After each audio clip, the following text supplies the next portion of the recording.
अज धर्म अवधपुरी रघुकुल मनिराव।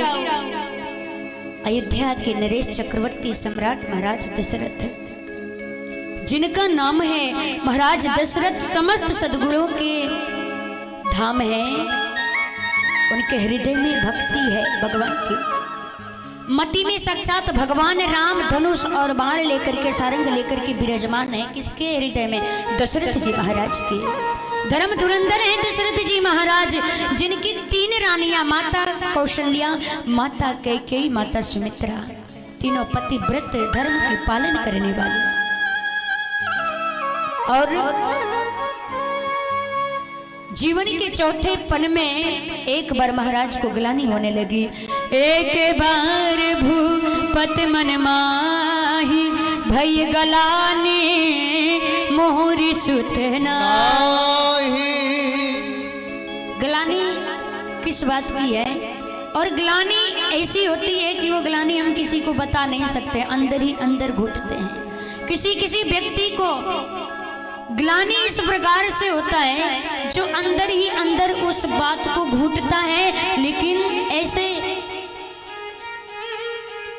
समय पे रहता है कि वो किसी से बता नहीं सकता उस ग्लानि को। ऐसे आज महाराज दशरथ ग्लानि कर रहे हैं। और वो किस बात की ग्लानि कर रहे हैं? कौन सी वो बात थी? महाराज इतने बड़े धर्म धुरंधर हैं कि वो कहीं भी देवराज इंद्र के भी सभा में जाते थे तो देवराज इंद्र इतना सम्मान करता था कि वो अपने आधे सिंहासन पर बैठाता था। एक बार महाराज दशरथ देवराज इंद्र के सभा में गए। देवराज इंद्र ने सम्मान के साथ में अपने आधे सिंहासन पर बैठाया।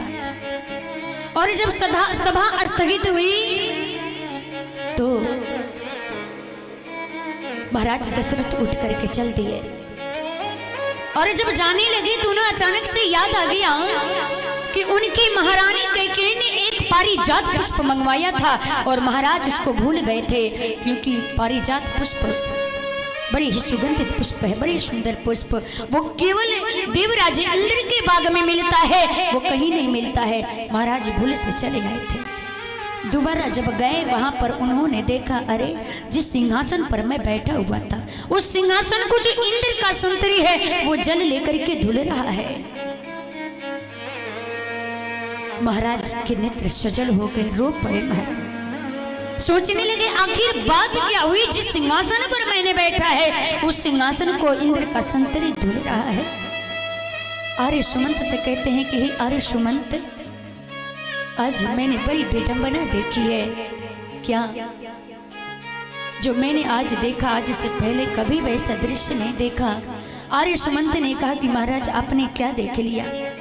बोले कि हे आर्य सुमंत, जिस सिंहासन पर मैं बैठा हुआ था मैंने देखा अपनी आंखों से कि इंद्र का संतरी जल लेकर के धुल रहा था।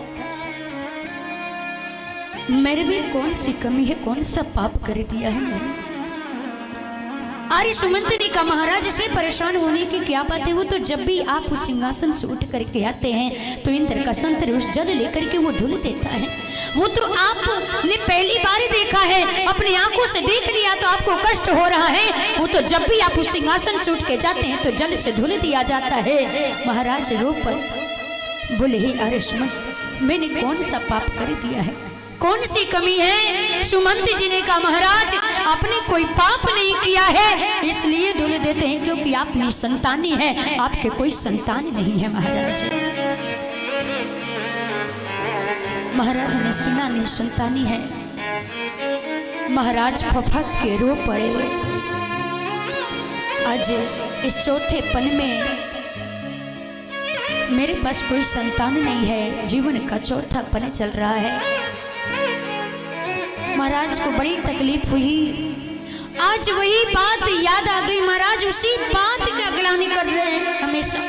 वही बात सोच कर कि एक बार भूपति मन माही, भय गलानी मोरे सुते नाही। इसी बात की ग्लानि है। माता कौशल्या ने कहा महाराज आप सभी रीढ़ों से उरीढ़ हो गए हैं, लेकिन एक रीढ़ है महाराज, आपके बाद आपके कुल में आपके पितरों को कोई जल देने वाला नहीं है। महाराज एक काम करिए, आप गुरुदेव भगवान के पास जाइए, कोई उपाय पूछिए। गुरुदेव भगवान के पास आए और गुरुदेव भगवान के चरण को पकड़ करके लेट गए और फूट फूट करके रोने लगे महाराज दशरथ।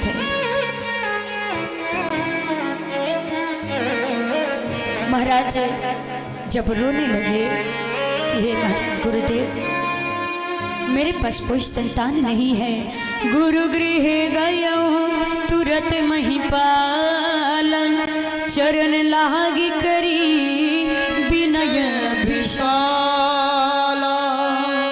चरणों में विनय करने लगे, निज दुख सुख सब गुरहि सुनायहु, कहीं वशिष्ठ बहु विधि समझायहु। महाराज के चरणों को पकड़ करके, गुरुदेव के चरण को पकड़ के महाराज रोने लगे फूट फूट करके। कहा जाता है कि जब महाराज रोना प्रारंभ किए तो गुरुदेव मुस्कुराए। गुरुदेव मुस्कुराने लगे। महाराज ने कहा कि गुरुजी आज हम आपके चरणों में लेट करके रो रहे हैं और आप मुस्कुरा रहे हैं। गुरुदेव भगवान ने कहा कि राजन आज तो आप अपना आज देख करके रो रहे हैं और मैं तुम्हारा कल देख करके मुस्कुरा रहा हूँ। गुरुदेव भगवान से महाराज ने कहा कि गुरुदेव हम समझे नहीं। बोले हाँ राजन, आज तुम अपना आज देख करके रो रहे हो, मैं तुम्हारा कल देख करके मुस्कुरा रहा हूँ। क्यों? गुरुदेव भगवान कहते हैं धरहु धीरे होई है सुतचारी, त्रिभुवन विदिता भगत भयहारी। कहते हैं आपके एक नहीं दो नहीं तीन नहीं आपके चार चार पुत्र होंगे, स्वयं तीनों लोक के स्वामी आपके घर में पुत्र बन करके आएंगे, जिनकी महिमा तीनों लोक में फैली हुई है। भक्तों के भय का हरण करने वाले साक्षात भगवान नारायण आपके घर में पुत्र बन करके आएंगे। गुरुदेव ने तुरंत रचना बनाई, पुत्र कामेष्टि यज्ञ करने के लिए श्रृंगी ऋषि को बुलवाते हैं। श्रृंगी ऋषि वशिष्ठ बुलावा, पुत्र काम शुभ यज्ञ करावा, भगति सहित मुनिया हुत दीन है, प्रगट यज्ञ चरु कर लीन है। चरु कर लीने, चरु कहते हैं खीर को, और खीर कैसे बनता है? चावल चीनी और दूध, एकदम सफेद चावल चीनी और दूध मिल करके खीर बनता है। भगवान हमारे खीर से प्रकट भय। जैसे अंतिम आहुति दिए, अग्निदेव जी चरु लेकर के प्रकट हो गए, गुरुदेव वशिष्ठ जी को दे दिए। गुरुदेव वशिष्ठ जी ने महाराज दशरथ को दे दिया। महाराज दशरथ को कहे कि आधा आधा भाग करके रानियों को पवा दीजिएगा।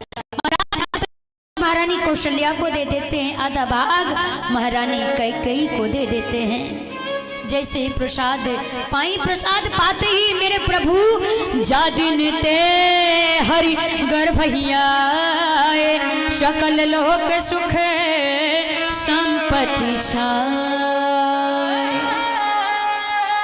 जैसे रानियां प्रसाद पाती हैं, प्रसाद पाते ही प्रभु अंक में आ गए, अंक में आ गए। भगवान अंक में आए। देखते देखते 12 महीना बीत गया।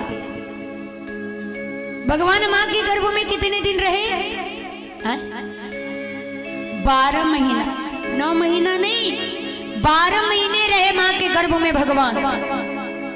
चैत्र मास आ गया,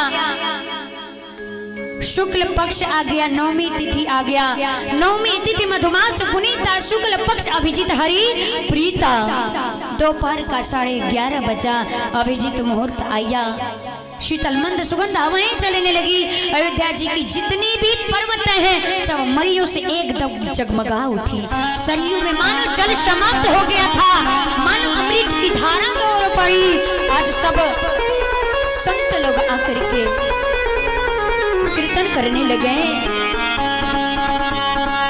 कीर्तन करने लगे।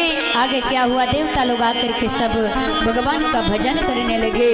वो सब देव चले, महादेव चले, ले ले फूलन की हार रे, अब